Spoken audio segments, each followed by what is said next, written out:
In the summer of 2026, the FIFA World Cup is going to absolutely grip the world once again.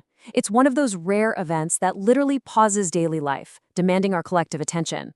But unlike the Olympics, which were born out of this ancient ideal of peace and global unity, the World Cup carries a totally different vibe.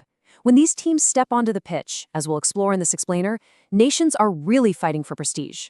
There's this undeniable weight in the stadiums, right? A tension in the broadcasts. Something far heavier than just winning or losing seems to hang in the air.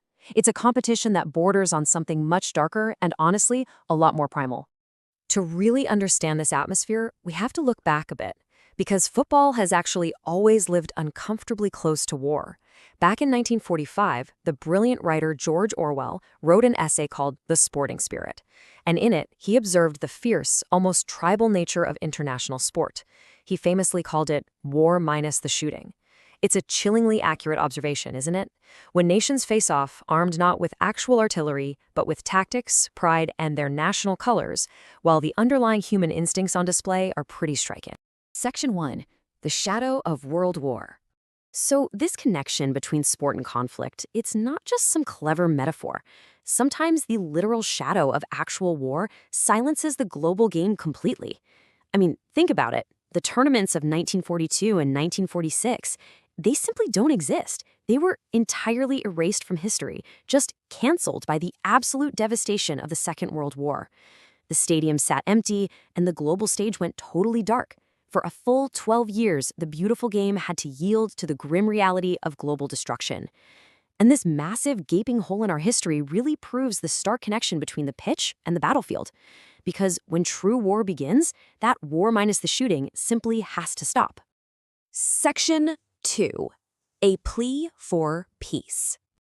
Yet, as we know, history is absolutely full of profound contradictions. While the game has so often been a casualty of war, there was this incredible modern moment where it actually attempted to stop one. Let's set the scene. The year is 2005. The nation of Côte d'Ivoire, or the Ivory Coast, is being torn apart by a really brutal civil war. The country is fractured, it's bleeding, and it's caught in this seemingly endless cycle of violence. But amidst all of this despair, the national football team achieves something almost miraculous. They qualify for the World Cup. But what happened right after that transcended the sport entirely. Right there in the locker room, completely surrounded by the euphoria of qualification, the legendary Ivorian striker Didier Drogba makes a choice. He invites a live television camera into the room.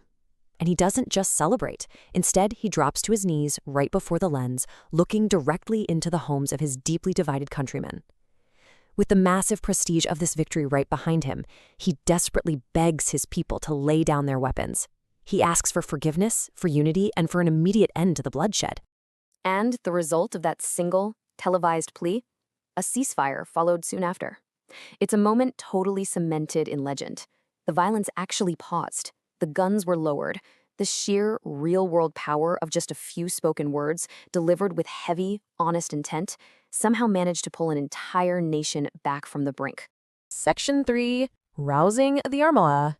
Now, to truly understand the actual mechanics of what Drogba did that day, we have to take a massive leap across 4 centuries to a vastly different historical moment, a moment that utilized the exact same human instrument, but for the exact opposite purpose. It's the year 1588. The setting is Tilbury. Queen Elizabeth I of England is standing before her soldiers, and they are staring down a terrifying, seemingly insurmountable naval threat, the Spanish Armada. The tension on the coast is completely palpable. Her troops are terrified, staring right at the very real prospect of death and invasion. She needs to inject them with courage. Essentially, she needs them to fight. So, she addresses her men. She starts by confessing her physical vulnerability, saying she has the body of a weak woman. But then, she delivers the strike. She proclaims she possesses the heart of a king. With this fierce, beautifully calculated piece of rhetoric, she absolutely electrifies her troops. You see, these words were meticulously designed to banish their fear and drive these men directly into the brutality of battle. Section 4. The Double-Edged Sword.